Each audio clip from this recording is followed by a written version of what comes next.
Bonjour Nicolas, merci de nous recevoir. On a la chance d'être dans des lieux extraordinaires à Rozan-Ségla, une propriété qui appartient à la discrète Maison Chanel. On aimerait connaître un petit peu plus précisément ta vision de Rozan, votre projet. Merci Sébastien, merci de nous donner la possibilité effectivement de parler de notre métier. Tu l'as cité, il y a Chanel depuis presque 30 ans, mais il y a surtout 400 ans d'histoire sur un terroir exceptionnel. Mais c'est vrai que l'image de Rozan-Ségla jusqu'au début des années 90 a pu être par moments troublée avec des millésimes d'exception comme le 83, le 86, le 89, et puis des millésimes qui avaient une presse entre guillemets un petit peu moins élogieuse. Quel a été le cœur des changements que vous avez opérés, notamment depuis ton arrivée ? C'est la logique de l'évolution des propriétés, c'est les cycles par lesquels beaucoup de gens passent. Rozan, c'était probablement la fin d'un cycle et c'est pour ça que la propriété a été vendue. Donc Chanel rachète en 94 une propriété sur un terroir mythique, sur le haut de la terrasse 4, sur la partie centrale de Margaux, entre Margaux, Palmer, Branne de l'autre côté, mais un vignoble d'une belle endormie, un vignoble sur lequel il y avait beaucoup de travail à faire pour le restructurer, pour révéler à nouveau tout ça. Et le problème, c'est que ça se fait pas en claquant des doigts. Bien sûr, il faut la notion de temps long. Voilà, il faut du temps, il faut un peu d'investissement et surtout beaucoup d'énergie, beaucoup de passion. Voilà, et c'est un peu la même chose à Canon, puisqu'on est aussi propriétaire d'un cru sur la rive droite. Et voilà, c'est ce qu'on fait petit à petit, ce que s'est attelé à faire mon prédécesseur pendant 20 ans. Et qu'on a accéléré depuis un certain nombre d'années. Tu parlais de Canon, on peut aussi parler de Berliquet et de votre toute dernière acquisition sur l'île de Porquerolles, le domaine de Lille. Est-ce qu'il y a un ADN commun sur ces 4 propriétés ? D'abord, il n'y a pas de volonté expansionniste d'acquisition avec la création d'un portefeuille en disant on veut une propriété là, on veut ça. Il y a eu, depuis le début de l'histoire, Chanel ici à Bordeaux, il y a eu Rozan et Canon à peu près simultanément au milieu des années 90, avec une très belle propriété sur la rive droite, une très belle propriété sur la rive gauche. Petit à petit, ils se sont rapprochés parce que c'est un tandem, un duo qui fonctionne très bien, qui se raconte 2 histoires de Bordeaux très différentes. On a d'un côté Rozan qui est la mosaïque, le patchwork extraordinaire margalais, puisqu'on a 21 types de sols, 4 cépages, 150 parcelles. Et donc c'est cette symphonie ou ce côté très orchestre de la combinaison des choses par l'assemblage qui crée une complexité, une versatilité. Et puis de l'autre côté, on a Canon, excessivement monolithique, l'expression soliste, pure et dure du plateau calcaire de Saint-Émilion. Donc ces 2 expressions de Bordeaux qu'on a nous rapprochés effectivement en utilisant l'estuaire comme trait d'union ou en créant une passerelle entre la rive droite et la rive gauche. Et puis ensuite, le hasard de l'histoire a fait qu'on a eu la possibilité d'acheter Berliquet, qui est un voisin de Canon sur la rive droite, et Berliquet qui est enclavé dans les vignes de Canon.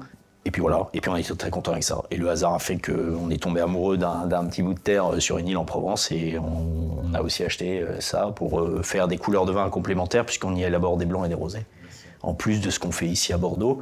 Et tout ça étant lié par la même passion pour des grands terroirs, pour des belles histoires, pour des vins de précision, d'élégance, chacun ayant sa propre personnalité, mais tout ça rassemblé par Chanel et une même équipe qui cherche la précision et la définition dans chacun de ces vins.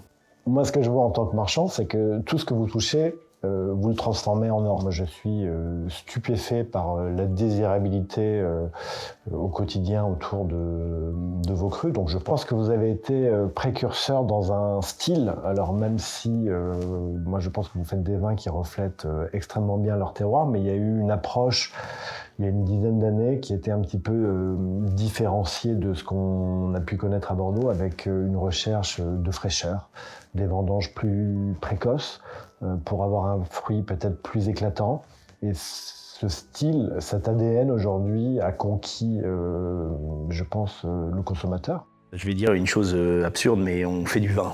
Et c'est ce qui nous motive au quotidien. C'est pas forcément le positionnement de la marque ou l'image qu'on peut renvoyer ou la désirabilité que ça génère, c'est ce qu'on met dans la bouteille. Moi, je suis arrivé ici il y a presque 9 ans maintenant. Je suis pas bordelais, j'avais pas d'héritage bordelais du tout. Donc, après avoir bossé 5 ans en Champagne et 10 ans en Amérique du Sud, avec une certaine, peut-être, liberté aussi dans la façon d'exprimer ou de faire les vins, avec aucun poids historique ou transmission traditionnelle ou familiale, et qui est loin d'être un reproche au système. Mais bon, j'avais la chance en plus d'avoir travaillé, moi, pendant 10 ans dans des climats plutôt chauds et ensoleillé en Argentine, où j'avais aussi appris un certain nombre de choses d'un point de vue viticole pour préserver cette fraîcheur, etc. Donc on n'a pas vraiment révolutionné les choses, on a fait évoluer 2-3 choses, on a ajusté, et finalement c'est cette succession de petits détails et de précisions qui ont fait que les vins se sont révélés,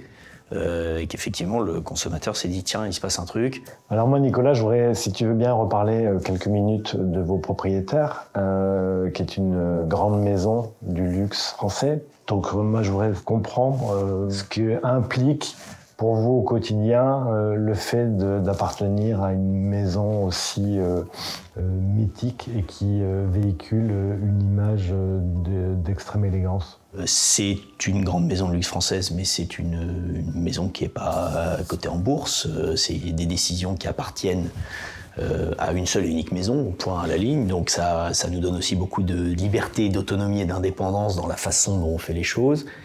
Il y a peu de comptes à rendre à qui que ce soit. Ensuite, il y a le goût du vin qui nous anime collectivement. Et puis évidemment, cette notion de préservation de savoir-faire, de patrimoine. Chanel, depuis des décennies, sécurise du patrimoine et du savoir-faire français. On travaille pour une maison qui nous donne les moyens, qui nous appuie sans nous orienter, et ce qui fait qu'on peut continuer à faire des très grandes bouteilles de Rosan ou de Canon ici à Bordeaux. Ce sont les patrons parfaits. Bah, on a beaucoup de chance, oui. Mais moi, je voudrais te remercier au nom de toute l'équipe de Twins. Voilà, on est extrêmement heureux d'être un de vos partenaires majeurs. Nous, on est un peu comme vous. On aime aussi vendre des vins qu'on aime. Là, c'est moi qui te remercie. Nous, notre métier, c'est de faire du vin. Mais une fois qu'on l'a mis dans la bouteille, eh ben, il faut qu'il y ait des gens qui portent le message, qui d'abord s'occupent de toute cette partie logistique, d'expédition et de rayonnement aux 4 coins du monde, et puis qui soient capables de parler des propriétés. Donc on en est très contents. Merci Nicolas. C'est moi qui te remercie.